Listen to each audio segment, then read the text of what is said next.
big day today in Andhra Pradesh as we see both Chandrababu Naidu's as well as Jagan's fate hangs in balance. Would you say that, sir? Real battle is going on in Andhra Pradesh right now. It's a battle between performance and hope. One claims performance and another claims to do better. Lot of tension is there almost in all areas of Andhra Pradesh, especially in Rayalaseema. Anantapur, already 2 people died. It's very, very unfortunate. And another 2 people are in a very serious condition. That's what I understand.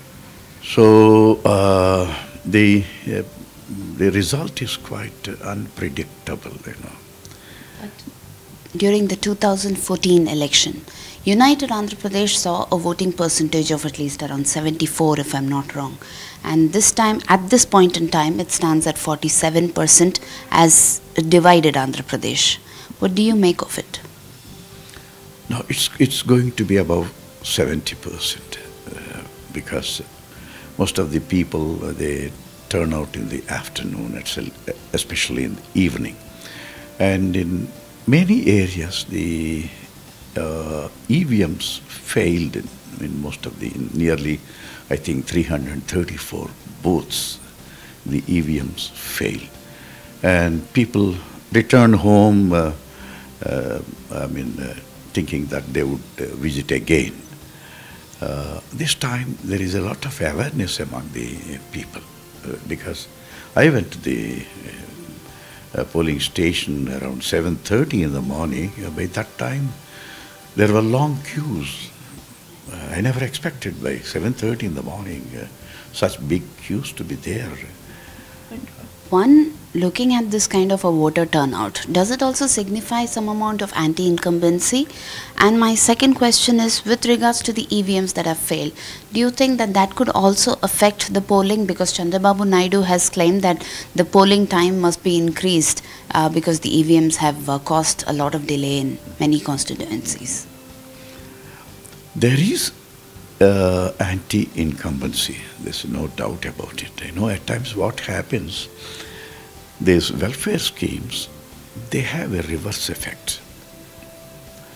Let us suppose there are 1 lakh beneficiaries. You have 10 lakh non-beneficiaries. Say, for example, women have received certain soaps. Many women have not received, even the pensions. I receive complaints from my own servant maids saying that, sir, my husband has not received anything. So these welfare schemes, unfortunately, at times they have a sort of reverse effect. But the strength of TDP is welfare schemes. Chandrababu Naidu is actually saying that his victory depends on the welfare schemes.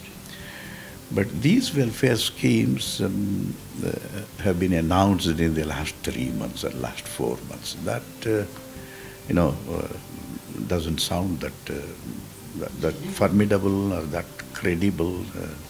Some people say you could have done it 3 years ago or 4 years ago. And he's coming out of BJP, for some political reasons, he just came out. The special category status doesn't play a crucial role here, and all of them are using it just for their own political mileage. Special category status, I'm sorry, I may be pardoned if I say that every political leader knows that it is not possible. It is like waiting for the Godot. The good old famous drama is there, waiting for the Godot. Everybody waits and finally that Godot never turns. So here the present government, Mr. Chandrababu Naidu himself accepted a package, special package. That, of course, that is in the best interest of the state. He thought that special package would do better than the special status. Special status is something like disturbing the hornet's nest for the nation at the national level, because I think Raghuram Rajan's committee in 2013, they identified about 10 to 15 backward states, and Andhra Pradesh was not there in that list. Bihar, Orissa, Uttar Pradesh, these are even Karnataka, even Tamil Nadu. So I don't think, people say that, you know, the then Prime Minister himself has promised on the floor of Rajya Sabha. I don't know how he could promise, because by that time it was shelved.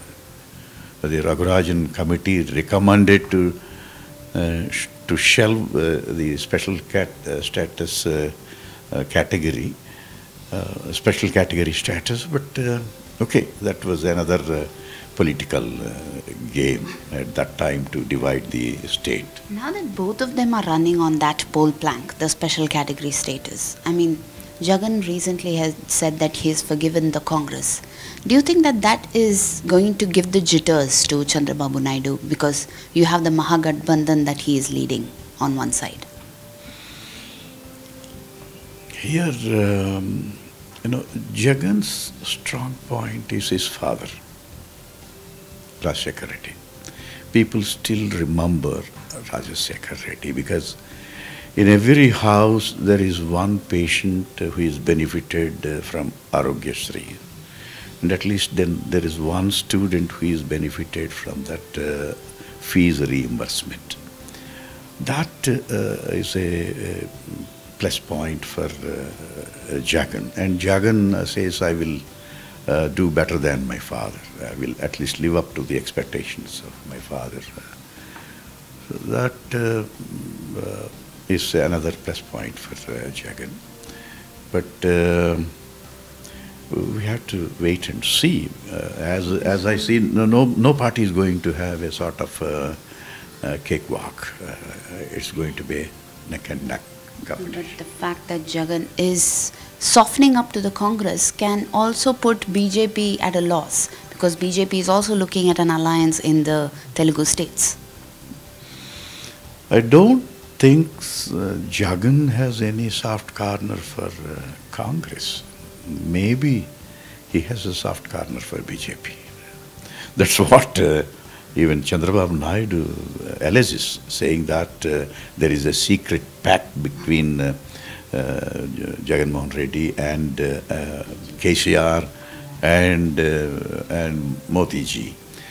I don't think maybe areas where Congress is slightly strong, Jagan must have used that, must have made that statement. What about Pawan Kalyan? Do you think that he will turn out to be the king or the kingmaker? Like, you know, another H.D. Kumarasamy of Karnataka in the making?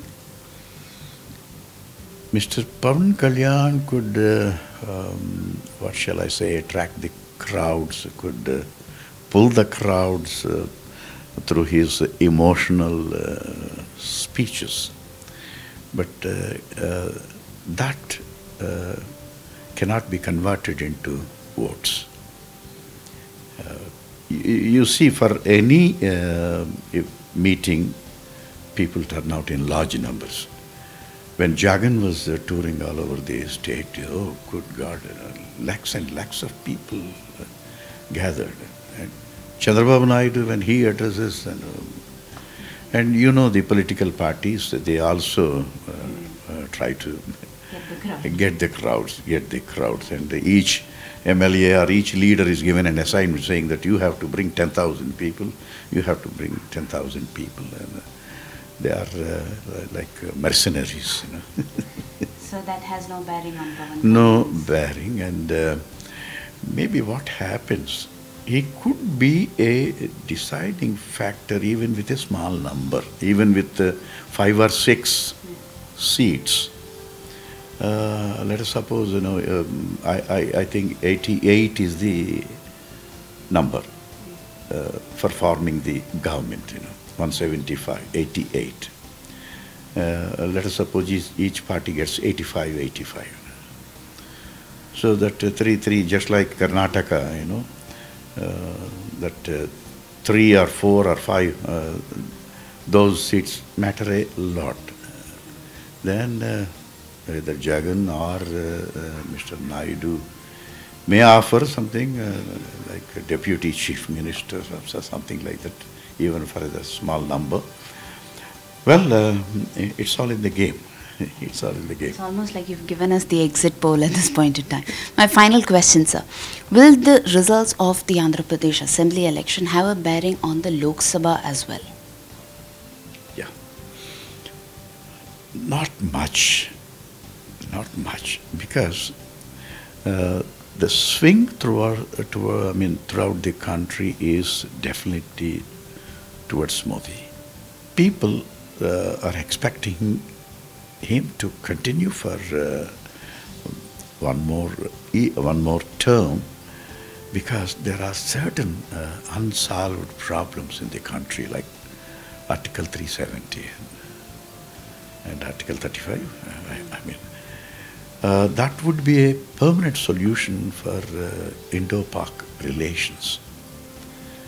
So people are waiting for that one. Say GST, though originally there was a lot of resistance, there was a lot of criticism, even the opposition parties are now accepting that's a real boon, because, especially the business people who do fair business, it is a real boon to them, because they need not run after the offices in 16 to 17 types of taxes now. Just pay one tax and relax. So I'm sure, and even demonetization. Just the initial hiccups. Initial hiccups, but ultimately, income tax has risen to greater heights, and never in the history of India, and the SSCs. Good God, 200% or 300% increase. So maybe there is still criticism, but that has done a lot of good to the nation. Okay. Thank you so much, sir. Thanks a lot for this. My pleasure. So that was a political perspective on Andhra Pradesh election 2019, but all eyes are on May 23rd till then. With video journalist Karthik Pratibha Raman, My Nation.